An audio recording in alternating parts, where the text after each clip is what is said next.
man. Like I'm literally at the moment to where like I'm having fun. I'm enjoying family time. I'm working the weekends, So like I'm in that smooth selling phase at the moment.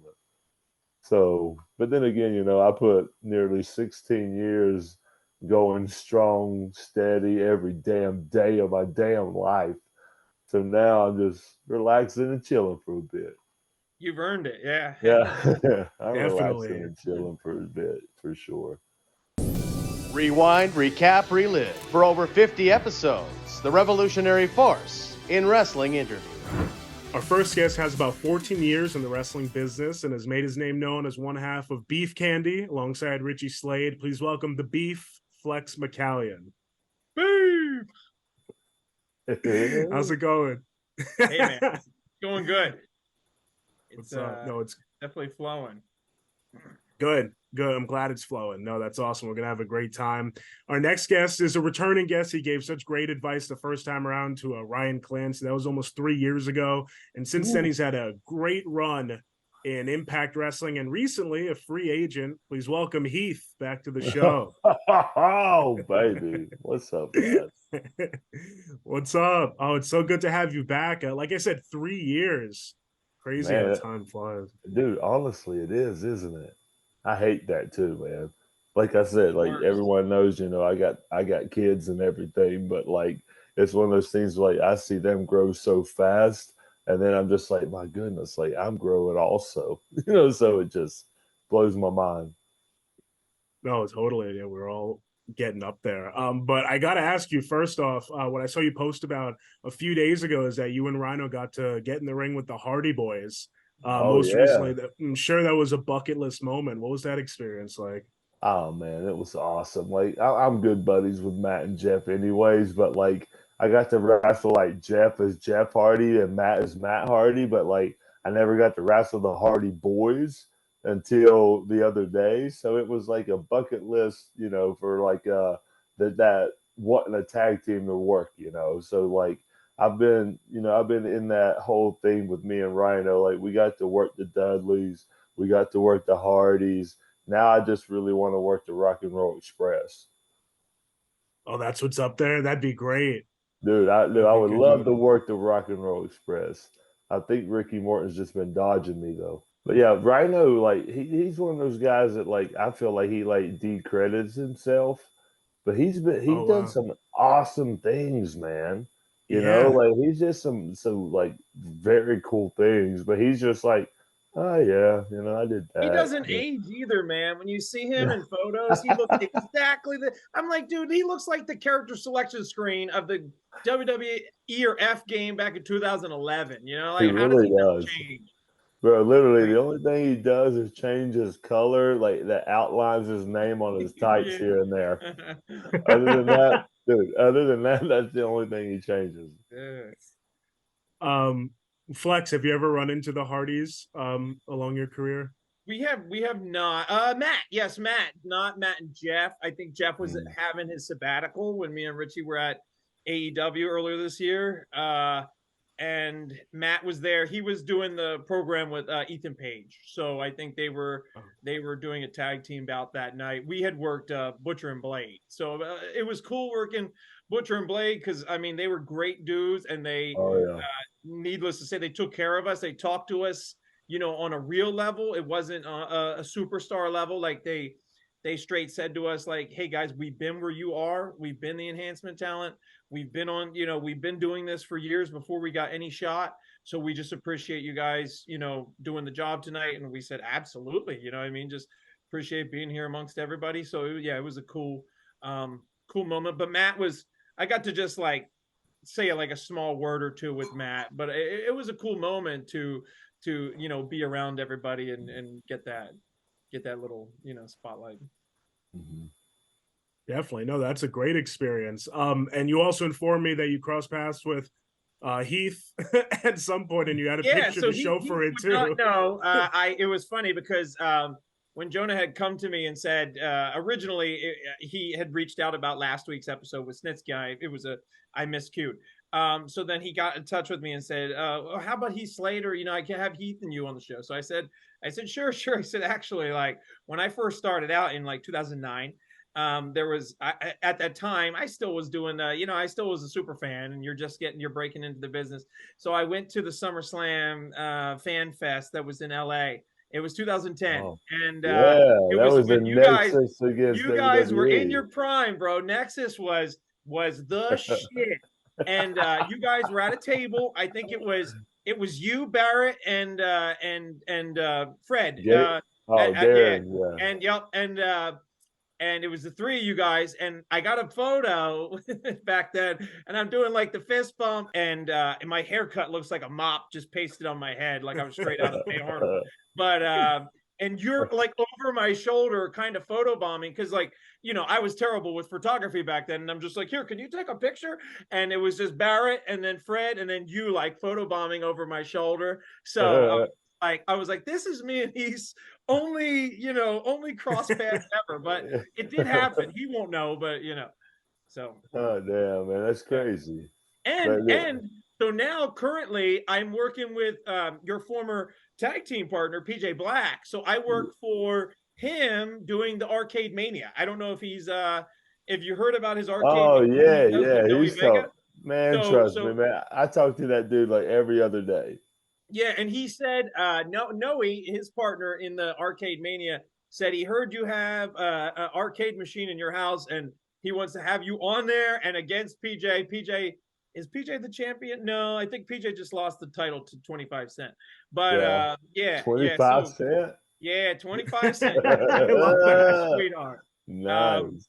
So he wants to get you on there too one of these times. Oh yeah, man. Like I love gaming. Like I don't want to say I am a gamer, but like the girls, I got two little girls, 9 and 11, but they play that Fortnite and all that stuff.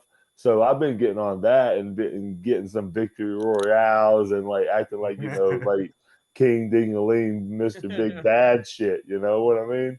And then they see that we have the headsets, and I'm playing with like all their little friends and stuff, and they're just like, "Holy crap! I'm playing with Heath Slater. This is pretty cool," like because in their mind they're like, "Holy crap! I'm this wrestler dude," but I'm sitting here being like a 9, 11-year-old little kid, like, "Heck yeah, let's go over here, let's go and kill these guys over here," like it's just but it's fun and everything.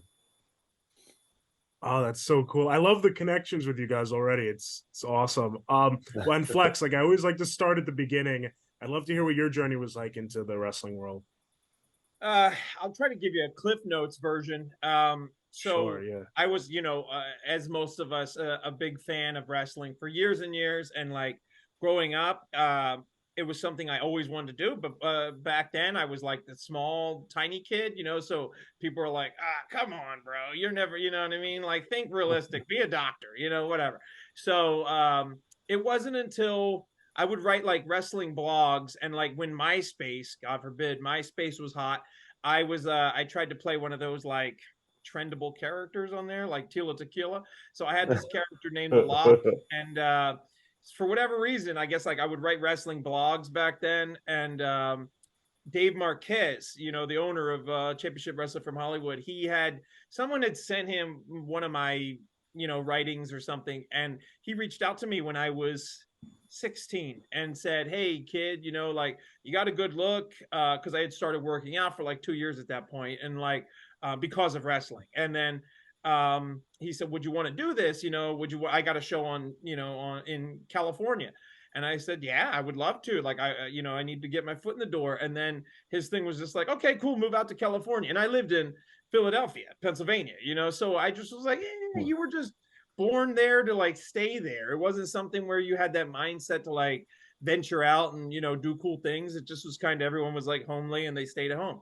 So me and Dave kept in touch for the next like 4 years, and like just a little bit, maybe once or twice a year. And finally he said, "Hey man, like what can I do to get you started?" Because I just told him like, I don't want to move. And he was like, "If I can swing you into Chikara, with Claudio, Sarah Del Rey, and Mike Quackenbush. He's like, would you start training there? You know, so that's what happened is he got me in there. He told them I was going to be coming by. It was like 15 minutes from my house, the ECW arena. So it was cool. And then I started training there and then got hurt. Like I sprained my spinal cord on like the 4th training. And I just was like, I got like headlock takeover and got spiked. You know, I didn't tuck. The guy just was rough and like all training. So I was just like, nah, I'm done. You know, I'm good. That was wild. And then a year went by, and then I just said, F it. You know, I'm going to go the real route, and I'm going to go to California. And I had $300 to my name after the plane ticket. And I came out here, and Dave just told me, like, he's like, just wing it. We'll figure it out as you come out here. I'll put you in a spot. So he ended up putting me in what they call is the legendary NWA house. Sean Waltman stayed there. Carl Anderson stayed there. I think Finn Balor stayed there. It was in the boondocks of San Bernardino, California. Like it was the hood, but it was just kind of where you were a marauder. So they put you there. You would go train with Jesse Hernandez out here in California. And then that's where I ended up living with Shane Haste for a little bit. He'd come through there. So many guys from Australia, the UK, they would come through for their 90 days. Get training, get shows under their belt, and then go home, you know? So I was able to work with a lot of people in that time. And then from that moment, I mean, I live in California now, not in the NWA house, not in the boondocks. But, you know, like 14 years later, I stayed through and I've worked for Dave like ever since. So all the different versions that have come from Championship Wrestling from Hollywood or like spin-offs, I've been in all of those in multiple characters. But so that's like the just a quick little snippet. But I was always a super fan, even still today. Like I'm an almanac of knowledge. And like the sad part is here in California, some of the bookers and promoters like end up seeing me throughout the years, and they thought that because I got into bodybuilding from, you know, originally from the start of wrestling, they just thought I was a guy trying to like get famous, like make a name for myself. And I said, no, dude, like I love this shit. You know what I mean? Like this is like in my blood. Like I love every little aspect, like the title reigns and how, you know, who and who, you know, pinned so-and-so years ago. And like, so I'm like, it's the character where I mean, you know, Heath evolved. I watched him evolve, you know, on TV. Anybody that comes up from development and they got their start from down there, and then you watch them just become a full-blown character on TV, like knowing the inside of the business, that's such a big deal. People that don't watch, you know, wrestling, they're just kind of like, whatever, you know, yeah, he made me laugh. But you got to see that, like, you're taught one thing and then you take it and then you evolve from it. And I think that's the biggest, you know, the biggest aspect that I love about pro wrestling. Well, no, I was very similar too, though, because like I had to go, like I started in Atlanta, Georgia, you know, like, so it was like when I went there, it was like there was a wrestling home, and I went to a school called WWA 4 to where like we were in the hood at this place called East Point, Georgia. To where, like, I mean, you hear gunshots at night. If you watch the show Cops, you know, like they literally would spot out East Point, Georgia, with cops going and trying to like pick up people. Dude, it was nuts. Our house got broken into. I couldn't even tell you how many times, man. I mean, they stole stuff from like clothes to silverware to TVs to her own damn dryer. Like they took her dryer once, man. Like it's like, damn, what the hell? Like, dude, I hope they had a dolly, bro. They took a they had to. They had to. Like, I mean, being real, like they didn't put it on their back. But dude, I'm telling you, strong thieves. And it's one of those things where like we would always have to leave around 5 o'clock to get to the school around 6, and we were trained about 9. You know, so they knew there was a 3-hour window of them coming in to grab whatever the hell they wanted. But yeah, man, we got a dog once, you know, so we can like hopefully it will scare them away and stuff like that. But yeah, dude, I get it. You know, did they steal the dog too?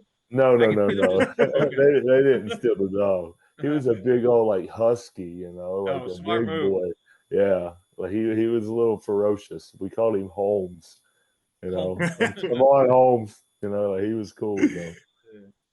but no, I get the grind, man. Like I get it, like, and I respect that, because like I went through the same crap, man. Like I get it, the whole up and down roller coaster rides, and all that stuff. But it's like it's always the journey that makes the everything you accomplish great. The people you meet, the people you see, the things that you do, the things you go through. So it's like we all have our own story. And I think it's funny because I always say this, that like we all took our own path to the ship, but we're all on the same ship. You know what I mean? Well So said. That's true. so Yeah. we all took our own different paths. Like Yeah. it's so true. But we're all on the same damn ship. Yeah. So yeah, like I respect that, man. That's awesome. That's Thank you, cool. man. Yeah. Hell yeah. So yeah, and very well said from both of you. Heath, you mentioned in the last interview too. I mean, your grind with Dr. Tom Prichard and Oh yeah. how interesting of an experience that was with you and everyone back then. Can you talk about that a little bit again? I loved some of the stories you were telling. Brother, Dr. Tom's the man. Like, I literally have nothing bad to say about that man. Like, uh, like back then, whenever like he was, being the coach, I remember Bill DeMont. This is Deep South days in 2000 and holy shit, when did I get there? Was it Yeah, 4? I was say this is how old I am, guys. I Damn. feel like it was God 04, damn. 05. Hey, honestly, it was that time. 04, 05 is when I got there. 06, I think, is when I got my contract there. But like, Okay. I was in the mix with them, like going up there, putting over all their guys, like being, the little jobber boy, but my foot's in the door, getting looked at and everything. But it was like, I remember once Bill got released and Dr. Tom filled his place, there was a lot of people there that had like Bill's back, and I was like a new guy, like moving in the mix whenever Bill was like on the curve of getting released. And I remember when Bill got released, a lot of the guys didn't want to train with Dr. Tom. So there was like a wall like kind of built. And I remember Dr. Tom one day that got in the ring was like, well, if anybody wants to learn and train, hop in the ring. And there was like a hesitation. But I remember me and Kofi Kingston was the first two guys that hopped in the ring. And the next thing you know, man, we just started training and everyone Wow. else started feeding in. And it was just one of those things that was a cool little moment. But ever since then, Dr. Tom's always had my back, man. Like, I can't say like, he broke me open. He cracked my shell open. Like, he pulled out all this personality and stuff that I didn't know I had. But it was like, holy crap, I'm allowed to do this. Like, I can do this stuff. And he was like, it's professional wrestling, kid. You can do whatever you want, Like, this is a circus. And like he like got me opened up to where I'm just like being this dude called Handsome Heath, and I'm flamboyant. I have hair flowing, and I'm shaking it like I'm trying to be like a rock star, Shawn Michaels / Ric Flair, and it was just like, what the hell am I doing? But it was working. So it's like I don't know. He was like one of those guys to where like I mean, even when I literally, like I said, that was back in 2006. You know what I mean? So I've known this man for however many years is from then. But I remember once I went to Impact, like once WWE, with the big release and all this crazy shit with COVID. And then I went with Impact. And then I was supposed to win this the gauntlet match, the Call Your Shot Gauntlet at Yeah. 2020 at Bound for Glory. And then I remember I slid in, Duck Myers' clothesline hit him with the neck breaker through a leg lariat, and I couldn't stand up, man. It felt like someone like gutted me like with a knife. So like I'm out on the shelf, out for 11 months, surgery, physical therapy, all the wildness. And then once my PT girl Courtney said, "Yeah, Heath, like I think you can get in the ring and try to do what you're wanting to do a little bit, just test the waters."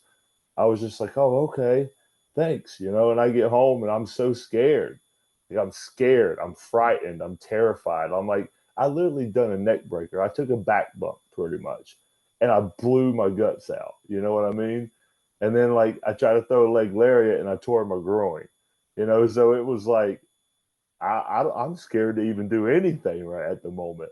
So then like I'm talking to my wife, and my wife literally is like, you know who to call, like call him up, you know. So I literally called Wow. Dr. Tom, man. I'm like, hey bud, like I'm a shell of myself. I lost my confidence. I'm scared. Like I need help, you know? And he was like, well, where are you at? I'm like, I'm at my house in Charlotte, man. He was like, come over to Knoxville, man. It's only 4 hours. He was like, you can crash with me and we can get in the ring and work around.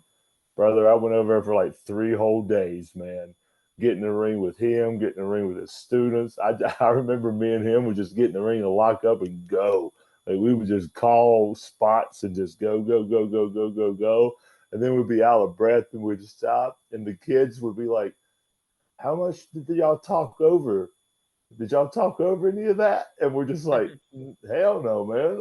No, we didn't say a word, you know, like we just went at it, you know. But it was one of those things that he just getting my confidence back, man, and like getting me in the ring and all that stuff to where like he was just that guy for me. Like he's that guy that where like if I need anything, I know I can call him. I can pick the phone up and say, hey man, like I need help. Like I already know you went through this shit, so how did you handle this? You know, Right. he's like a godfather of wrestling to me, man. That's all I can say.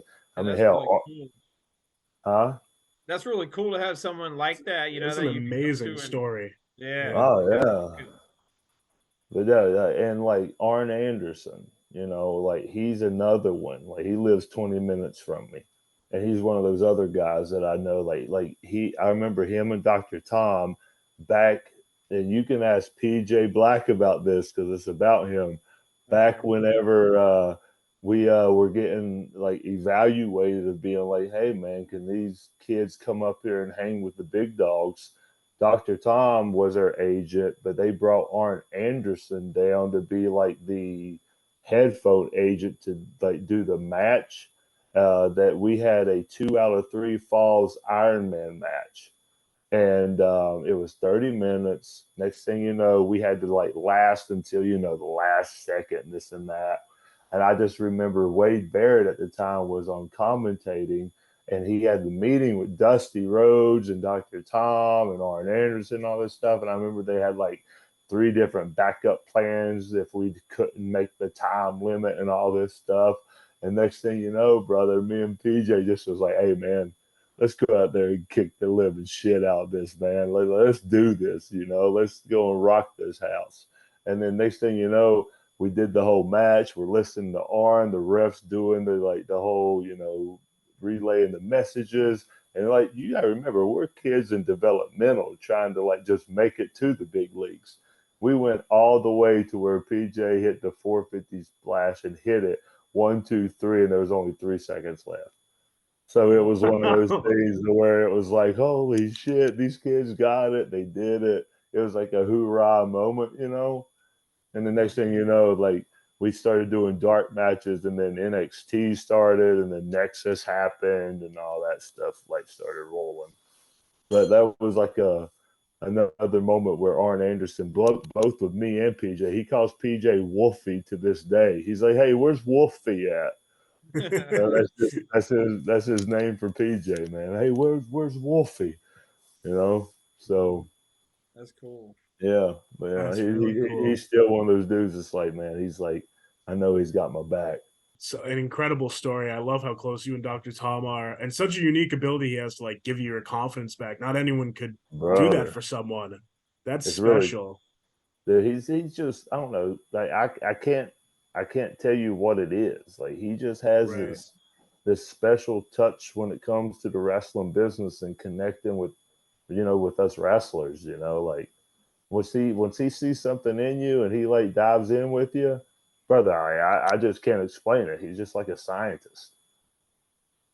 Well, I'm curious for you, Flex. You mentioned not too long into your training, you suffered an injury earlier on, the spinal injury. Did that shake your confidence, or how did you like bounce back from that? So I think it was so early on that I just kind of shrugged off wrestling because I was at that time I was working out heavily too, trying to put size on for wrestling, but I also fell in love with, like the concept of bodybuilding.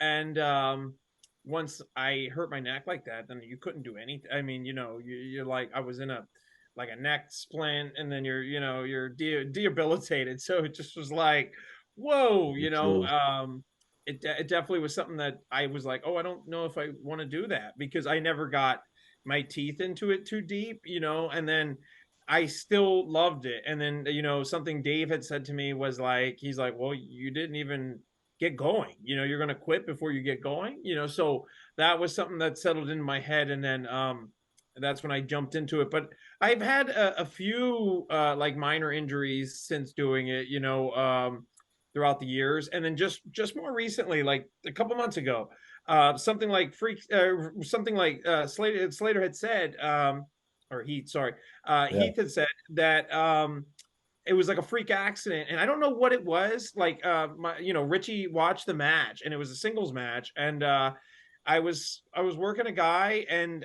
I don't know, it might have been like the we call like the Dolph Ziggler DDT, like the stalled DDT. Mhm. But I don't think it was exactly that. But somewhere in that match, I guess I got like a stinger, and it didn't set in right away. So it was like after the show, I'm driving home, and it's like, an hour and a half drive. And as I'm driving, I just kind of feel like, you're just kind of tightening up. And you're just kind of like, and I'm driving, and you're like, dude, I'm really sore right now. And by the time I got home, I'm like not limping around, but you're like kind of dragging your own neck and arms, and everything's tightening up because now you're and dude, it was scary because like the next like 7-8 days I could not like move, and I'm like, this is crazy. Like, it was very limited movement. Everything is like, I had Batman neck, so everything's like this, like you had a severe pinched nerve, didn't you? It was scary. So I actually got an MRI done because I was like,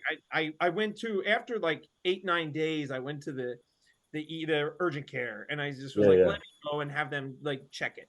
And then they give you x-rays, but of course, I mean, your vertebrae is not cracked, otherwise I'm laying on the floor.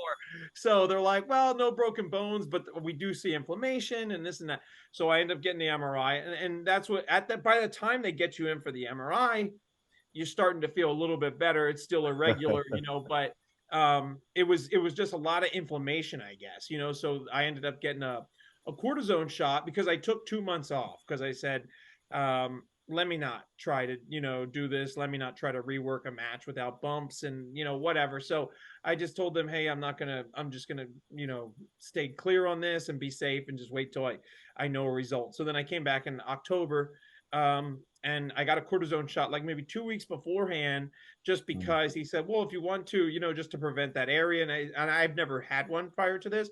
So I said, yeah, no problem. And like, I didn't actually feel anything that was like crazy different, from it, but I did, work that match, and we went like 16-18 minutes or whatever, and I was fine, but it was the initial. So like one of the first moves in the match was like, it was like, I'm teasing the master lock over and over and over. So I'm teasing the full Nelson, and we're doing the periodic, where it's like, I almost got you. But so he does one of the first ones was he does the slip out into like a roll, like I do a front roll, and he does the pin. And man, that was the first time I hit the mat in that match. And of course, I'm not going to pre-bump, before the match. And I just heard crack, crack, crack, crack in my neck. And I'm like, but it wasn't painful. But I felt, when you feel like the pressure, the popping. And I just was like, oh God. But then I was like, maybe it was actually good. Maybe like that was chiropractor or something. Yeah. So I had that happen. That was just like a month or so ago. But yeah. So, I mean, it's one of those things like he said, it's so wild because obviously if something goes wrong and you watch it back and you're like, oh my God, and you can put the pieces together. But when it's something like he said, he just, he did a neck breaker, and then all of a sudden you're done. Your body just was like, that was it, dude, and then like he threw a leg lariat and everything rips now. And like, it's crazy because you're in such great shape. And this is what people that aren't in the business, they really don't understand is like, dude, you can get injured at any time because bro. we're literally just humans, like we're doing all these moves. You're taking the bumps, you're throwing the lines. Yeah. So Why? I mean, it's just one of those things where, like you said, we are human. But of course, when the kids look at us, they're like, "Holy crap, we're superheroes!" Oh yeah. But when the teenagers and adults see it, they're like, "Man, these guys are like real dudes." But my goodness, look at the crap they do! Like, holy crap. Yeah. But it's just, like you like I said, like it doesn't matter. Like it's usually always the littlest, stupidest things where you get hurt. It's like, who knew that I could duck a clothesline, hit a neck breaker, and my guts exploded, And then I get up to hit a leg lariat and my groin ripped. I'm just like, what the hell is happening here, man? Oh my You god. know? And That was I like when remember Vince split in and tore both quads, bro. exactly. How do you do that? But you Like don't. Like it doesn't it happen, doesn't happen. but Yeah. it's like, but it does, Yeah, it's so crazy. it's like, it's just one of those things. It's like literally freak accidents, or it's just like, just injuries that you just don't know you have, that's deep down, and it's just time for it to happen, It's that because final like straw. Yeah. 100%, because like when I went to Duke University up there in North Carolina, like Duke Medical, and they literally, the doctor, when he done the X-rays and everything, he told me, he was like, "Man, you have a lot of scar tissue down there," and I guess he was saying that like I had like partial little tears, and I Yeah. guess whatever happened that night, just That was the blew last it one. They open, all collapsed at that one moment. right? Final one. Exactly.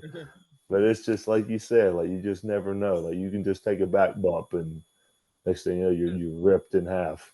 Yeah. Oh, Wild. it is Well, wild. Heath, you mentioned earlier the like the WWE budget cuts, and I'm curious. I want to get into the final time we saw you in WWE, which was to confront Drew McIntyre, Oh and all the yeah. history. Yeah, all the history you guys had together, and I'm curious what that conversation was like between you two, knowing that might be the last time you share the ring for a while, especially under that different environment of like COVID WWE. Dude, that sucked, man. That COVID era sucked. It was Um, just Shit, yo, that's depressing. It awful. was, yeah, dude, it's the worst. My goodness, the worst. But no, the whole thing with me and Drew, like, dude, he's been my brother since I was in developmental and before we were ever on TV and all that crap. He's like legit been a good friend of mine. Like, I call him a brother of mine. That's just how it is. But he called me for like a week and a half straight, talking about wanting to bring me in for this little skit and everything, that they were wanting to do. And I kept denying it, like, bro, no, they fired me. I don't want to come back. Like, what the hell for? Blah, blah, blah. Like, I'm just like, no, I'm not doing it. No, no, no. Oh, and then, but, like, of course, he's talking me into it and saying, hey, man, just picture it, like, what if you get your job back? What if, like, you're in the ring with me and this is the last time they see you, but then you go off on the indies and everybody wants to book you, like he's throwing like everything at me, like, come on, man, like you need to do it. So of course, at the end, I'm like, all right, asshole, I'll do it. I remember I flew in, we met up, we was having dinner, we were talking, and he was like, like, this is what I'm thinking, this is what are you thinking, this and that. And we're just tossing ideas, not knowing if any of this would happen. And then once we, like, after dinner and everything, I went to my room, he went back to his house, and we met up at the arena. And it was just one of those things that were like, I knew what I wanted to say, and pretty much like I pretty much said exactly what I wanted to say out there. And I remember the writer gave me a script, and I was like, no, I think I got it. And then he was like, well, can you at least mention the last time that you saw or talked to Drew was on the bump? And I'm just like, yeah, sure, man. Yeah, I can say that. It was just one of those things where I'm like, okay, I guess it's one of the bullet points that he needed in there. And I was just, Put over the show. That's it. yeah, yeah. just please put that in there. And then, like, what y'all saw was just one take, like it was a one Wow. take shot. Like, we went out there, we did it. It was a one take deal. It was one of those things where like they wanted me to do what everyone saw, and then they wanted me to work Dolph on SmackDown, and then have Dolph go over on me, and then Drew and Dolph was supposed to wrestle at a horror event. What is it called? Like Was it horror? Extreme Rules horror show or whatever? I remember It that was a the horror. branding for. I don't remember though. It was something. It was some horror show to where it's supposed to be Dolph and Drew wrestling, and then I have to come and I was gonna screw Dolph so Drew can win, type thing. And then I was gonna be out, type thing. But I told him no, I'm just gonna do Raw and I'm out, type deal.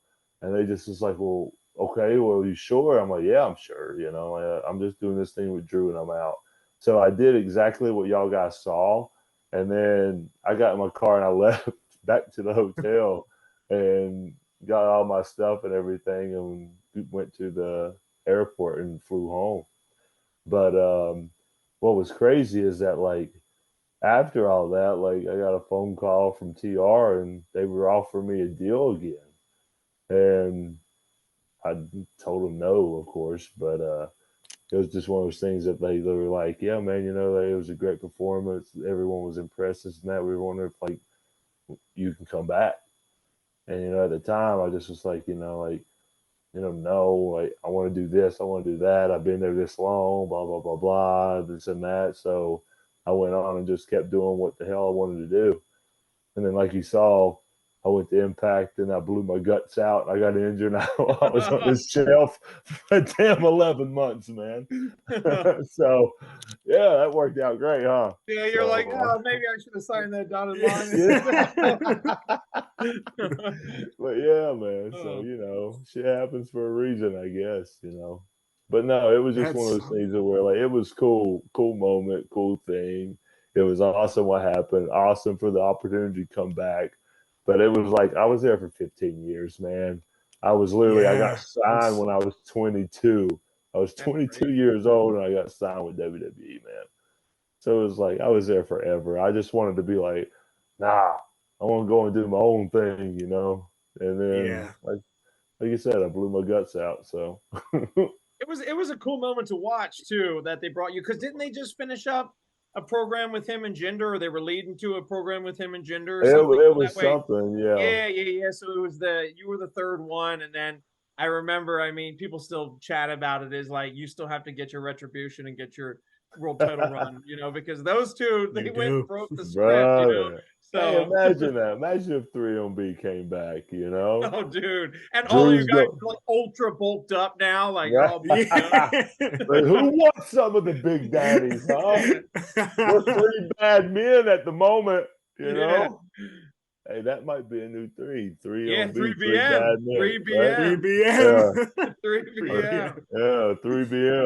3 bad men. Switching it up a little bit. You've evolved. Take it back. Yeah. Reclaim We've it. evolved, damn it. Well, I don't know if you keep up with WWE, still Heath the product, but it looks like Drew is having a bit of an attitude shift now, back to the dark side a little bit. And I'm curious what you think about that, about Drew changing it up a little bit now as his career goes on. They actually came to Charlotte a couple months ago. I don't remember how long ago. But me and Drew went out and had dinner and everything, and was chit-chatting and all that. And he was talking about wanting to get more edgier and wanting to go more to the heel side, you know. And I even told him, I was like, brother, man, like with me, like, I love being a bad guy, you know. But it's like I'm never a bad guy anymore. Like, you know, as soon as I told everyone I got kids and everything, it's like, dude, I'm Mr. Dad of wrestling now, you know. Like, I can't be a bad guy at the moment. But it's like one of those things, like, it's just fun to be a heel, man. It's so much fun to be a heel. You know, it's like, it's so much easier to make people hate you. You can mess up too. You can just like screw up. I mean, it's healing, you know, like you screw up as a face and it's like, ooh, look at him. Exactly. Yeah. You know, it's like, it's just so much more enjoyable to be a bad guy. Like, it is. And he just was, I remember he was mentioning it and, you know, talking about wanting to do it. And he said he was going to pitch it. So I see his idea coming to life now. to where I'm just like, good for him. I'm glad stuff's working for him. I'm glad they're listening to him. I'm glad they're wanting to run with him still, because I mean, Drew's amazing. Like, he's a stud. He delivers on every level. So it's just one of those things. Like, I hope the best for everything he does. No, absolutely. And so, Flex, to throw it to you, you made your name a lot in championship wrestling from Hollywood, and we were talking earlier, and you mentioned it. You've been with them since the beginning, which I think is so cool. So that that company's been able to watch you evolve over time. Can you talk about kind of how you've evolved, some experiences within the company? Yeah, so it's funny. I'm gonna go into the one that people still will chat about. There was a time where Adam Pearce was with us and Colt Cabana and Sean Ricker LA Knight. And at that time, I was just, I was a newbie. I was a green kid. So, but, of course, also I was 21, 22 years old. So my mind thought, oh, man, you're a superstar. You're amongst these guys. I had a decent body. So, like, so they were using me as an enhancement, and I was just going under on all the big guys. So I went under Brian Cage. I went under The Plague. I went under Terex. I went under LA Knight, and then. So they want me to, I told them, hey, I get it, but 45 seconds, I was taking off time from my, real job. And I said, just give me something so I can show, because I heard one time I went out there and one of the fans saw me come out and they said, well, we know who's losing this match. And I heard it was dead silence, bro. And I just was like, oh, because like you're trying to bust your ass, and yeah. So they said, okay. Oh, okay, I get it. Trust me, I get it, bro. So and at that time, I wasn't in check, and I can go back, and I've definitely, within time, you definitely grow as a human, outside the business, inside the business. But there was a moment, so they said, okay, next month, because we were running monthly, they said we'll get you into a match. So then I get there, and once again, I'm losing to Sean Ricker LA Knight in like 32 seconds. And I said, is there any pre before this? And they were like, no. And I was like, is there any post after this? And they're like, no. And I'm just like, I don't want to do it. I remember telling Dave, I pulled Dave off to the side and I was like, you told me last time that I would get more and there's not. And Joe Schmo, who has passed away, he was with WWE for a minute, maybe when you were there, Joe Francis Shimosius. I don't know how to say his last name. We called him Joe Schmo, and he worked for WWE Creative. Man, he's been passed now for like 5-7. He was the one that could take his eyeball out. If you remember that, he did a skit on Raw one time. He had a fake eye. I know exactly what you're talking about. Now. Yes. Yeah. Okay. Oh shit. So yeah. he was writing for us, and he was like, who the hell are you to tell us that you will go out there and lose? And then I just was like, I'm Flex, and then that was it. Like that was the moment where it just kind of a blow up. And I just kind of stepped away for a little bit from them. And I totally understand, like I should have just served my purpose or afterwards, but I remember that day I was all like, okay, then I quit. And then they were like, you can't quit because you're already on the card. And then I was like, well, you said I'm so easily replaceable. Replace me. But I think they didn't want to like double use a guy or whatever was the case. So I was sticking them in that moment, and I felt bad because I was friends with Sean. Like I'm still friends with Sean to this day. I was close with him, and I told him like, there's nothing against you. It wasn't about Sean. No, it was just about you persevere, and it wasn't like, oh, I ain't losing to this guy. Not at all. But so that was a hot moment that it's water under the bridge now, 100%. But it's funny because I did an event. We did an event in Arizona earlier this year, like February. And I guess there was a guy that was a new kid at that time too. And I guess that was his only experience with me, for the most part. So we were doing like, our thing is like the red carpet rumble. It's like the Royal Rumble, like the big one for the year. Yeah. And I'm in that and this guy's in that. And we're not in our regular, I'm usually in California and this was in Phoenix, Arizona. And so I get out there and we do this thing and I'm saying my goodbyes to everybody. And I didn't recognize the guy. And like, I'm saying, hey man, it was nice meeting you, and he goes, I know you. And then I was like, oh, of course, and then he's like, I'm just surprised you're still around. And I said, huh? And he goes, after that stunt you pulled like 14 years ago. And I was like, what? And then he's like, you remember the locker room incident? And I just was like, what? Like, you were there for that?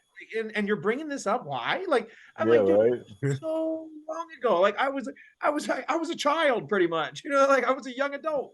And and it just was weird. It was a weird interaction. And I just was like, well, have a good day. I said, I just everybody grows, man. I said everybody grows as a human, but well, I guess obviously he didn't. I know. Yeah, I mean, and I didn't recognize him, so I was like, you know what, bro, you haven't changed. I guess you haven't changed. So there was that, and then I was in a super cool group, man, and it was a bummer because we were close to getting. I want to say we were close to getting at least looked at. William Regal was supposed to come out. This was back in like 2017, and he was going to check on a gaggle of us at Hollywood, and it was like Sky. He was supposed to check out Chris Bay. He was supposed to check out our group, which was Pac 3, and I think there was like one other guy, and then there was an incident where someone that they were in a lawsuit with ended up appearing on our show, which was Alberto Del Rio, and all the same show. So Regal wasn't able to come out to that show. And so we were looking to get that, talent scout evaluation. So that was a bummer, and then we did that. I was in that faction for like 3 years. We did that for our TV, program out here. And it was like really cool. I still, to this day, if I work, extra work for WWE or even AEW, people there that either work for the company or also there, doing extra work, they'll be like, man, I'm so sad that your guys got broke up. And I was like, me too, bro. Like, it was fun because it was like, if you don't know it, like it was kind of like a Spirit Squad varsity gimmick. So I was the coach, I was Coach Flex, and then I had a whole squad of guys that were like college athlete goons, but like we were like super like bully funny, like that was the whole thing. And one of the guys in our group, we were supposed to be just like a group of 4 of us, and one of the guys, the fans started liking him, the Dickie Mare. So the fans, like, they thought we were like picking on him. He just was a very serious guy when we were, he just couldn't adapt to our comical promos, but the fans felt for him because of that. So then we had to do this whole storyline where we turned him face, like, so he started winning all the big things, and I would steal his accomplishments as the coach. So he won the tournament, I took the cup, and then we did the whole thing, and I cashed in, I won the belt, and then we turned on him to get the crowd, the whole thing. And then we replaced him with a water boy, which I don't think has ever been done on like the major programming. And this was an actual kid. He was like 17. His dad actually created King of the Hill. And wow, so the show? That's sick. Yeah, I know, it's crazy, right? So he just happened to be our audio guy, and we were friends with him. He was the audio guy. He was hitting the theme music, and he was just like a nerdy kid. Hey, hold on. What was the kid's name in King of the Hill? Yeah. Bobby. Bobby. So yeah, was his name Bobby? No, so we had to do, I know, but we had to do one that was like very, so I pitched Randall, and then they ended up going with Clarence. Clarence was a good name. It was just a one name. He was just Clarence, and he was the water boy. And then we would pick on him and bully him, and it made for great. Like, why don't you bring it back, man? Huh? Why don't you bring it back? It was because my team now, they've all disbanded. So it's funny because at that time, they were only using me as the manager. Like, I was only the guy used when it was like time to drop belts or something. I would be the one that cost the team the thing. But and now all the other guys, they're not working anymore. They all stopped. Like, everyone else in the group is out of the business. And I'm just like, Dylan Bostic. I don't know if you've worked with Dylan Heath, but he was in OVW for a long time back in the day. Dylan still works out in Indiana. He's out in Indiana, so he'll work around that area. But he was one of the members of my group, and it would have been. It was super cool. And I've seen like AEW did they're doing the Varsity Club, and then they did whatever the Griff Garrison and he just went to NXT. I can't think of the son, Brian Pillman. They were in the varsity team, but nothing to the level of the way we did it, because it was just so obnoxious. It was like one of those. And when they came to me with the gimmick, I was like, whatever. I'm like, I don't really watch sports, so I'm like, I'll try to do my best, to be a coach, whatever. And and then I would blow the whistle in people's faces during the match, and that was like the people just bit into it. So that was a big thing for me. And then as I was telling Jonah before we went on here, Aaron Stevens came to me, when he took over our booking, and that's when he put me and my current partner Richie Slade together, and that's when I came up with the name Beef Candy. I threw it in there because it popped in my head 2 weeks before. And Aaron gave me like just full reins of everything. He watched my Pack 3 stuff, and he said, dude, I feel like you've been doing this for long enough, and you got the creative mindset. He's like, whatever you want to do, go with it. And I said, bro, this could be dangerous, And then he's like, we'll throw it at the wall. If it doesn't stick, it doesn't stick, And then that's what's kind of happened. So me and Richie have been together now for like 3 years as a team, and Aaron has since moved to NWA. He's working over NWA. But I tell Aaron, he's kind of like my Dr. Tom of Heath. Aaron, if I need to just talk to somebody or figure something out, I can still always hit up Aaron, and Aaron always responds to me. And once in a while, Aaron, being the great guy that he is, he just reaches out to me, and just is like, just appreciative of, blah, blah, blah, like of you being there. And I'm like, dude, I'm appreciative. I watched this guy, while I was in the business, but like, I watched this guy, his promos were phenomenal, man. Like you could only wish to be as good as a character as he is, and then to have his tutelage above me and say to me like, oh dude, you got this, so it was a cool moment when we were doing Primetime Live a couple years ago. And Aaron and Sean Ricker were there, and they were talking to someone else, and they didn't know me. So they told me like, hey, move out of my chair. And I just was like, all right, they were doing the old school, I'm keeping the name private here, but you guys would both know who it is. And then they go to him and they say, Aaron and Sean go, this is the guy we were telling you about. And he's like, what? And he's like, the Beef Candy guy. They were like, dude, he cuts these great promos, and he's the. And after they said that to him, he was like, oh, hey, what's up, man? And like his whole entire tune changed. But he thought I was just changed. Yeah, dude, he thought I was just some kid, just some, like, hey, move, kid. That's Aaron's chair. And that's when I was like, oh, I'll get up for Aaron, And then when Aaron came in, he's like, Flex, sit, brother, sit. And then he's like, he's sitting in your chair. And he's all like, dude, this is the guy we were telling you about, So it was a cool moment, That's awesome. That is so. I love the story of you betting on yourself too. Oh yeah, what? No, nothing. So the story about him betting on himself. I like that he bet on himself in there early on. Yeah, and in the locker room incident, as that guy said, that's huge. Yeah, it is. Yeah, I mean, it's do or die in this business, that. And like he said, it's really big about having self-confidence, but still being humble, of course. But like your self-confidence, you need that for people to believe in you. I feel like even me now as a performer, but watching any of the programming, you can see when someone's having a bad day. You can see when someone's not themselves, because that vibe they give and the performance they're able to do, and those times that it doesn't come out and someone's like, oh man, they suck, whatever. It's like, no, dude, something's off, something's not right. And it's a major, the mental health goes along with the physical performance in this business 100%. That's a fact. Well, something that you two both have in common that I'd love to get into is not having the best of luck with Brock Lesnar. Heath, we all know the I Got Kids. Oh God! You had a few run-ins with Lesnar. You told a great story about the I Got Kids segment last time. I'm curious if you remember this other one earlier on in your career with 3MB, where he took all three, and I think you got F5'd on a barricade. Do you remember that run-in with Brock? Was that your first official time? I think that was my first time with Brock, and that whole barricade segment, man. It was like I got F5'd on that twice, not once but twice on the barricade. Yeah. So it was like something happened to where he like dominated Drew and Jinder, and then I was about to step in to attack him, and then he like spotted me, and I was like, oh no. So I like tried to get out of the ring and run away, but he like rolled out and just lined me on the floor, beat my ass, picked me up, F5'd me on the guardrail to where when I hit the guardrail, like I just hit and bounced right back over on the floor.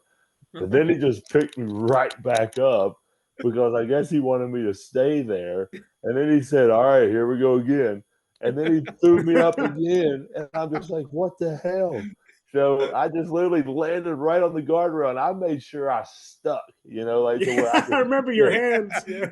Bro, my hands hit the floor, but I stopped myself. But my shin, dude, hit this metal beam on the other side. No. Brother. And we were going to Europe for 16 days after this to do a whole European tour.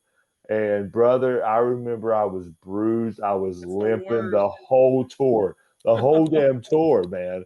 And like, I remember Drew and Jinder was doing most of the work for it, to where then, like, when I would have to work, I'm just like, oh God, like I'm rapping it, like it hurts like a bitch, man. It just hurts like a son of a gun.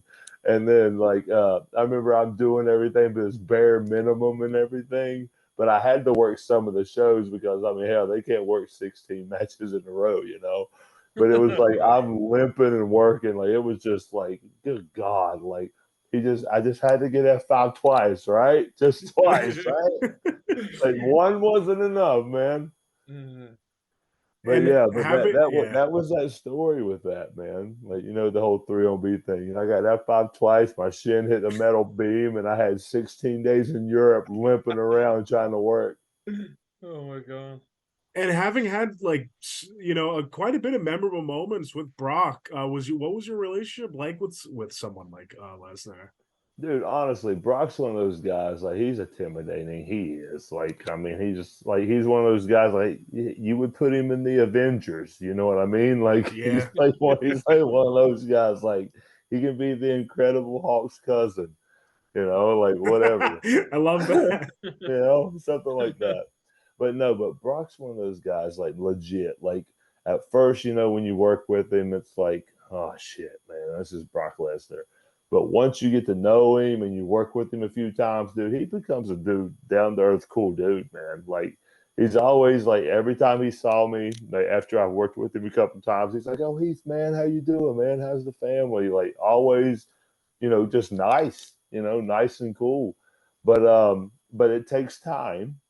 You know what I mean? Like, it doesn't just happen overnight. It's like he works with you once and then he'll say hi to you. He works with you twice, and he's like, oh, man, how you been? He works with you 3 times, and he wants to know how your family's doing, You earned his respect. Yeah. That's it. So it's like one of those things. There's like a little pecking order. But no, but like, yeah, exactly. Pay your Brock dues, yeah, but it's one of those things where, like, nah, it's just like, I mean, it's just, I guess, like with anybody, he's just one of those guys where you have to earn the respect. He has to get to know you before he'll talk to you. But then there's other guys that will just talk to anybody, and you don't even know if they like you or don't, so yeah, who knows? So he does give a shit about your kids, though. That's cool to hear behind the scenes. Yeah, behind the scenes, he's cool. Yeah. On television, he don't give a damn. No, not at all. Well, Flex, you have an iconic moment of your own right with the male nurses and Sami Zayn. And all I remember after that segment was everyone talking about how buff that one male nurse was. That was funny because we were back in Gorilla and Pat McAfee was back there, and he goes, shit, dude, you're really buff, and I just was like, oh, thanks, man. And he goes, dude, he's like, I just want to say something about it. And then like he ended up saying the commentary, like when we were walking out there with Sami Zayn in the wheelchair, and then Pat's like, and that one nurse is like busting out of his, whatever the he's busting out of his oh my God, he put it, and it was funny because Sammy said, the whole process was we were just extras, and me and Richie, are a team on the indies, and of course, like, so we're there together. So when Brock came in, originally it was supposed to be Roman and Brock in I think in the segment, but Roman wasn't there that night. So then they ended up organizing. They said, okay, we're going to need 2 extras. Cause at first it was like, I don't think we're going to use any of you guys. It was just like, bummer, and this was the first time I ever worked with them. Cause I don't know. I was working for almost like 10 years, I guess. And I never reached out to WWE. So like I always wanted to, but I just was never the guy. I never had the email, whatever. And Richie had already done 205 Live, and he had stints there. So he was like, here, let's do it. So then we got on, and then we're there. And Richie just told me, like, hey, dude, don't expect to be used, for those things. So I said, yeah, I get you. So then they said, okay, guys, when Brock gets here, he'll select 2 of you that he wants to work with for this segment. So then, Brock comes in, everyone stands up, everyone's like, saying hi to Brock, and we're just standing there. And I said to Richie, like, hey, push your chest out. And he goes, like, and Richie still tells this line, and he goes, it is out. And I said, well, push it out more. So he's all like this. And, Michael Hayes is like, hey, Brock, you need to pick 2 of these guys, and we're all standing there in like a pecking order. Like literally, bro, it's like dodgeball, like we're like, who do you want on your team? And Brock he looks us all over and he goes, I'll take the 2 buff guys on the end. And Michael Hayes goes, you sure you don't want the 2 tall guys on the other end? And Brock goes, and he used the full word, and he goes, I don't give an F if they're 10 feet tall. I'll kick their ass. He goes, I want those 2. And they were just like, boys, get in here. And that was it, man. And then we hopped that barricade. We went through the segment. Sammy goes right away, hey, can we have this male nurse, like, have his sleeves cut off, or can he lose the scrubs? And right away, Michael Hayes is like, no, this segment isn't about that. So Sammy was like, hey, dude, I tried to advocate for you. I was like, I appreciate it, bro. Right. So we were in Gorilla, and we were opening the show. That was the first thing, the opening hits, and then it's me and Richie wheeling Sammy out there to the segment. And we didn't know anything of what's going on, and it's 15 minutes to going live. Yeah. And we were dressed in our scrubs, and we're in Gorilla with Paul Heyman, Brock, and Sammy, and Brock and Sammy are still going through their promo, and like they literally had nothing down, like it was so little. I know. And and they just, dude, it was so then we're like, me and Richie are like, dog, do we say to Brock, like, hey, Brock, what do you know what I mean? What are we doing? So we said to Paul, hey, Paul, like, what is Brock gonna, give us? And then he goes, oh, that's right. Brock, what are you gonna give these guys? And he looks at Richie and he goes like, I'm probably just gonna kick you, and I'll just, throw you. Like, it was just very simple. Like, it was almost like Morse code, And then he looks at me and goes, you look like you could fight. And he's like, why don't you draw a fist to me? He said, then I'm going to give you some Brock shit. And then that was it. And then like he turned away and just started just re-talking with Sammy. And that was like, I was thinking in my head, I'm probably not going to take an F5 because he's probably going to save that for, Sammy. Yeah. I was like, I'm going to take some whatever. I'm like, well, I watched Brock for years.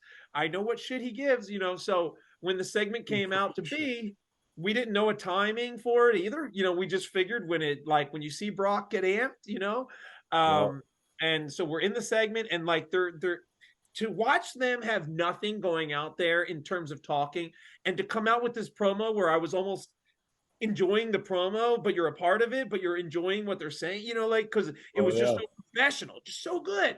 And then all of a sudden that moment where like Paul is like revving Brock up, I'm thinking in my head, this is the moment, like he's going to attack Richie like right now. And at that moment, it was like, boom, he runs over Richie. He picks him up.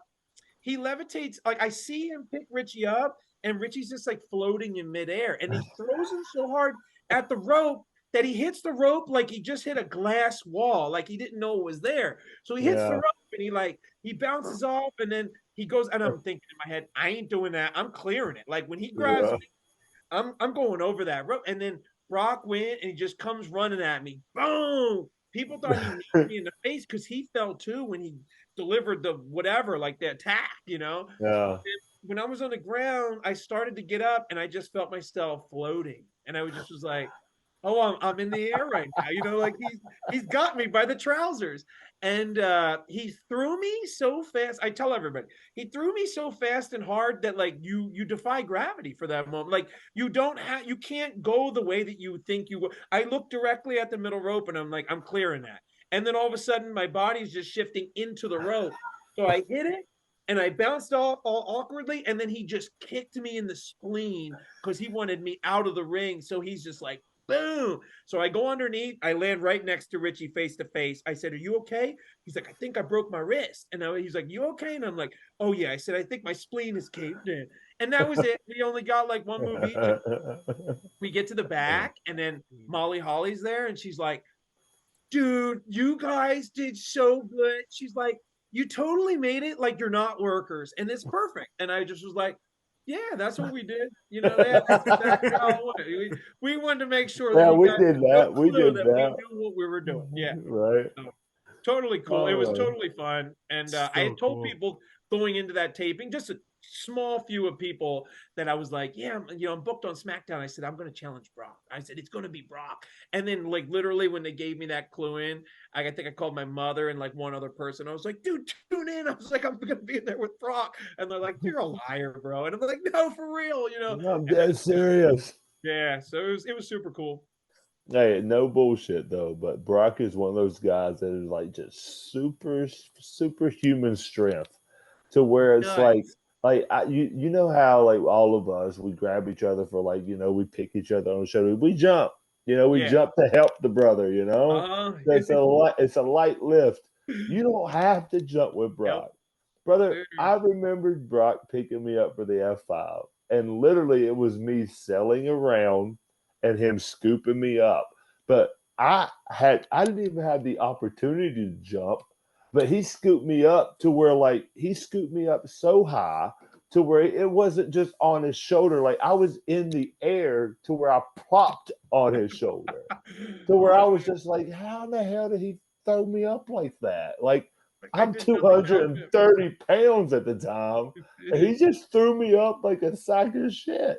Like what the hell? And I didn't even have to jump. I was up there. It makes the job so much easier, bro. You don't need to assist. I didn't have to do shit. I was there. I was right there. But yeah. Well, yeah.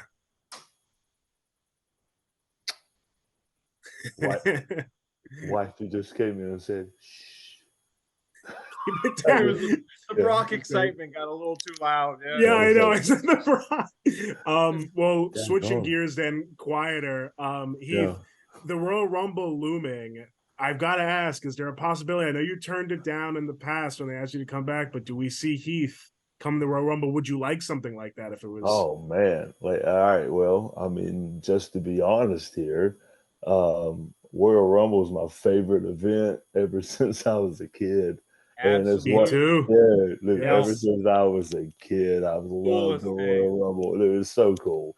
And what makes it even better are the surprises. The surprises are amazing. The surprises are the ones where you're just like, holy crap, like they're in there. You're a kid again, man. When that happens, you're a kid again. Yeah. And it's like let them go in there, let them do their greatest hits, and then eliminate them. Who cares? But like those moments are really fun and cool. And if I ever got the call to say, "Hey, man, we want to hit the 3-on-B music and have you come out in the Royal Rumble," I would say, "Well, hell yeah, let's do it." Yeah. Like those are the moments that like live on. Those are the moments that you remember. Those are the moments that like get you excited and fun. And like I've always been the biggest fan of the Royal Rumble. Like I've loved it ever since I was a kid, just like all of us. And of course, if they called me and said, "Hey, man, you want to be number 22 in the Royal Rumble?" I'll be like, "Hell yeah, baby." You're like 22 has the best odds of winning too, man. Right? Yeah. Let me just stay in there until the last 5 guys and throw me out. Like who cares? But yeah, hell yeah, man. That'd be fun as hell. That'd be really cool. I've never been to a Royal Rumble. I'm actually going because I'm not far from Florida. So if you come out a number, it's Tampa, right? It's Tampa, yep. Yeah, man. Yeah, that'd be fun. Tampa's a hell of a city, brother. That'll be fun. Well, to another Royal Rumble story, I think I don't remember how many seconds, but you got elimination on Sheamus in what couldn't have been more than 5 seconds on his birthday. A weird fact I remember. The Jerry Lawler saying it was his birthday. Do you remember that? How did that elimination come about? Brother, I remember us being in the room and them telling us all about the eliminations and everything. And I remember they're like, "Yeah, Heath, you're gonna come out here, but Corbin's going to take your head off, and then I don't know, about 9 guys are going to get in the ring, and you're not going. You just will keep selling. I'm just like, man, this is like an easy but memorable spot. Like this is going to be awesome. Like let's really dig into this and have some fun with it. And I remember like, Bray coming down hit me, Andrade doing it. I think Sammy was one too, and like it just kept like Big E fed me pancakes and everything. So it's like there's just so much layers to it. And then like it was one of those things that like they were trying to beat the whole Kane and Santino record is what they were wanting to do. And Okay. I guess it wasn't quick enough or whatnot. But as soon as Sheamus threw me in, like as soon as he popped up, it was like bam right over. So it was like a moment to where like they just wanted that shock factor. And I mean, of all people, they didn't think Sheamus would be the one that's going to get eliminated. You know what I mean? Like they think, of course, he's going to be in there for a minute. So as soon as he threw me in and I eliminated him, the place erupted. It's like, holy shit. Because like Yeah. as soon as Sheamus threw me in the ring, I got a pop for just getting in the ring. So it was like I got in the ring. It was like, oh yeah, he made it. And then as soon as Sheamus got in, I eliminated Sheamus. The place erupted even more to where I was like, holy crap, they like really bought this. Like it was good, you know. So yeah, it was a cool little moment, memorable moment for the Rumble. It was one of those things that hasn't been done forever. So Yeah. I liked it. I thought it was cool. But I hope it would. Fantastic. I hope like in January it wouldn't be like that this time if I got to be in it. Let me come. Let me come and kick some ass a little bit. And then get eliminated. No, definitely. No, it was such a memorable moment for sure. Flex, did you see that moment?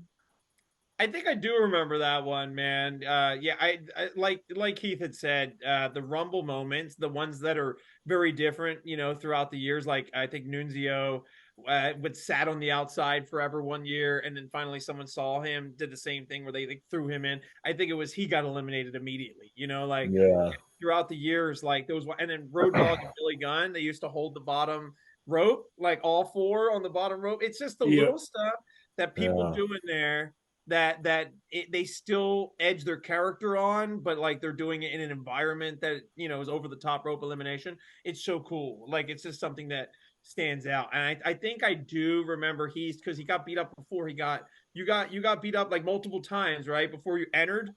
That's what it Oh was. yeah. By like Yeah, yeah, 9 yeah. different So people. everyone kept coming out and handing you. Yeah, you're that's right. And then when you got in, right, Sheamus threw you in, you threw him right back out. Yeah, Yeah. yeah, that was cool. Yeah. It was a fun little moment. Such a cool moment. Well, we'll start to wind it down. Respectful of both your times. Thank you Mhm. for being here. I got some final questions. Can't not talk about something huge that just happened in wrestling.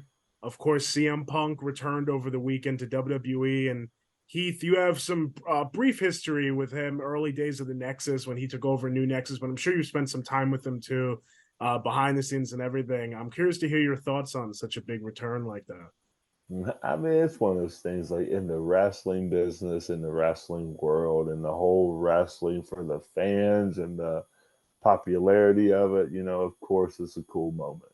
Like it's like, come on now, like it's been a decade pretty much. It's a cool moment. Do I wish they would have done it at Survivor Series or War Games? No, because like I feel like Randy should have had a great moment too. Because Randy, 100%. because Randy's amazing.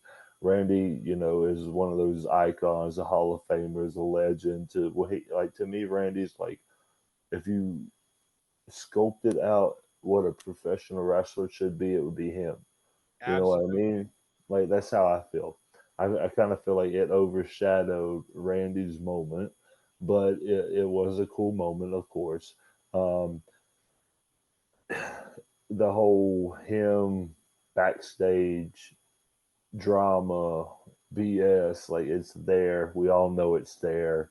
How it's going to be handled now, who knows? I guess we're all going to see. But it's like, as we can see, like he can burn bridges, but he can rebuild them. So who Mhm. knows? You know, who the hell knows? but it's just in the wrestling world for the fans and for the people that watch WWE. Yeah, awesome moment, cool moment. Definitely. Yeah. Any early memories of meeting CM Punk, like with the new Nexus and everything? Oh man, like with Punk, man, it was just one of those things that he always stuck with himself a lot. You know, he was always like him. Um, but like I, I can't say anything like, like he did anything bad to me or anything like that. Like No. Yeah. have me and him had words before, here and there. I mean, yeah, a little bit, but like it was just over matches and wrestling and bullshit. But like, it's like I can't knock him for his ability. I can't knock him for his stuff. Like I can't say nothing bad about him, but it's just like everyone has that myth and that theory and that thought about him or that little dark cloud that he brings, but I mean, hell, you saw the pop, you heard the pop, the people want It to was see it. The something. people, That's you it, know, man. Yeah, it's so it's crazy. just one of those things where, like, hey, man, let's just wait it out and see what happens. At the moment, it's exciting. In 6 months, it might not be. Who knows? We'll see. Like it's Yeah. just one of those things. Like at the moment, right now, who all's talking about what? You know what I That's it. mean? Yep. There it is. That's all there is to it. And Flex, as any thoughts? Were you watching Survivor Series? Did it shock you? Do you agree with It Heath? shocked me. Yeah, I was watching it live, and I'm just sitting in my house, and like he said, Randy's comeback was amazing, and he looked. I mean, he looks. Oh, He stood toe Oh to incredible. toe with God. McIntyre, the same size. I was like, dude, this is insane. I Googled, how old is Randy now? 43, and I'm like, whoa, So I just No. thought, and Randy just looked like he was so happy, bro. Like watching that segment of that match, he just looked like he was having fun again. Like he truly Mm, missed it. And then when Punk's music went off, I was like, no way. I mean, I popped myself, like just because you're not ready for it. But I'm like, no way they did this. And kind of like he said, 6 months down the road, it might not be the honeymoon phase it is now, but the no. fans enjoyed it. It was his city, it was his crowd, and you got the most out of it. And I think the sad part was, like he said, dude, like you could have done this anywhere out. Like you could have done it at any other show. You could have done it at Rumble. He could have been one of the entries in the Rumble, but Dude, like Right. it just shadowed Randy's moment. 18 months away, and then he came back looking like a cyborg, and dude, then Punk just walks out in regular street clothes, bro, and he's the god that the people has made him out to be, and I'm just like, it's dang, so like, true. It's so true. yeah, man, wild. But he has that power, and you can't. One thing is, you can't take away from him what he's built, and he's the guy, I guess, because it's in the name, Punk. But he's the guy that's able to defy the odds. We've seen that everywhere he goes. So, I Yeah. mean, we will see, like what comes of it. But it's cool for the the hardcore fans, man. Mm, People, I hear them talking about it even when I'm outside, and I'm like, what's great for the wrestling business is if someone can make the regular pedestrian, regular civilians talk about wrestling again outside of mm, like John Cena or something, then I mean, so be it. So true. Well said by both you guys. And Flex, it's been awesome hearing your journey. Final question for you. What can we expect? What are some future goals on your radar right now? yeah, thank you, first of all, and then I guess it's just kind of getting more visibility. I think championship wrestling from Hollywood has been fantastic, but for me, I still, I mean, I'm going to be 36. So, age is now, I mean, it's a thing, it's not a thing, how it's taboo, but I still would like a shot somewhere. I'm not shy about saying that. I would like to get signed. As Heath knows, you come up with a bunch of guys, and some of the guys are going to make it. Like I'm really good friends with Scorpio Sky and LA Knight, and like I knew that they were going to make it. Like I mean, I'm like, I know that these guys, if given the right moment, these guys have all the talent in the world. And then there's some guys that just they make it, and you're like, what the heck? How? And then so it's just one of those things where you kind of beat yourself up when you're not getting that next level exposure. And I think, for me, and I speak for Richie, I feel like the world needs to get a chance to see Beef Candy as a unit. I know it's hard to sell on something that's indie, like, still not purchased or created by another company, but I feel like people would be on board with what we offer because I've studied the schematics of wrestling, and I know that they like the one word catch on. I know what the people, as a fan myself, what people drive to. So we're able to captivate an audience more than some guys that just want to go out there and do cool moves, So it's the character. And like, I hope to be on, AEW or WWE's radar or even, Impact, or TNA now, someone's radar to get that next caliber opportunity, No, I mean, very well said. And as a fan, I can tell you, I said you all fair. I love Beef Candy. I think it's great. I do think it's that one where it can catch on. It's so cool. Just the name itself, I love. Wearing the shirts, when I got the shirts made, and I still, if I wear them at the gym or I wear them in a store, you see someone looking at the shirt and then they're like, I love your shirt. They have no idea what it is. They have no idea. It's just the name, the weirdness of the name. And then, it's good. So I just know it would catch if given that opportunity. Definitely. Well, Heath, same question for you. As a free agent now, too, what could we expect other than number 22 in the Rumble? What's on the radar for Heath? Brother, 22 in the Rumble, and I'm literally just having fun at the moment, man. Like, being real, it was one of those things where, like, after WWE, I was with Impact for, 2 years. There were nearly 3 years because I was injured for a year. So it was like one of those things where, like, I was with them, but now, like when you were with Impact, like, they took up a lot of dates that you could have took independent bookings too, but then again, they would give you bookings also to where you could also have other bookings too. So it's like now, like, I'm booked up till like March, first weekend in March. So wow, it's looking all right, at the moment. Yeah. But no, man, like, I'm literally at the moment to where, like, I'm having fun. I'm enjoying family time. I'm working the weekends, so, like, I'm in that smooth selling phase at the moment. So, but then again, I put nearly 16 years going strong, steady every damn day of my damn life. So now I'm just relaxing and chilling for a bit. You've earned it. Yeah. Yeah. I'm Definitely. relaxing and chilling for a bit, for sure. That's so cool. And final question, any lasting advice for Flex as he continues his journey? Brother, don't stop. Don't quit. Stay hungry. I mean, you probably heard it all before, but it's just one of those things that were like, I never got anywhere when I quit, So it's one of those things where if you stay hungry and you love it and it's one of those things that, you can devote yourself to, you're not going to fail, man. You're going to succeed. Although you're 30, you say 36, Yeah.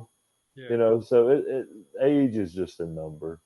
I mean, if you got something that can sell, you got something that's good, people's going to be interested in it and people's going to buy into it. So if I was you, I would stay hungry. You look like you're a good looking kid, man. I mean, hell, with the name Flex, you got to have a good body. So yeah, show it off. I mean, take that shirt off, flex that damn thing. It's weird because, like, I hate. Don't make me take mine off, man. Don't make me do this. Oh yeah, Yeah. Hey, but no, man. Like, it's just one of those things. Stay hungry, stay positive. Put out people that draw negative shit to you because you don't need that in your life. But just stay hungry, stay positive, and keep moving forward, man. Just because, like that's what I did, and that's how I succeeded. Like, if there's a wall, either go around it, go over it, go under it, go through it. It's just, there's options. Just get to where you need to get. Thank you, man. I appreciate that. No problem, bud. Oh, this has been so much fun. I mean, this flew by, really. Thank you both so much for being here. Yeah, baby. Thanks for having me. Rewind, recap, relive. For over 50 episodes, the revolutionary force in wrestling interviews.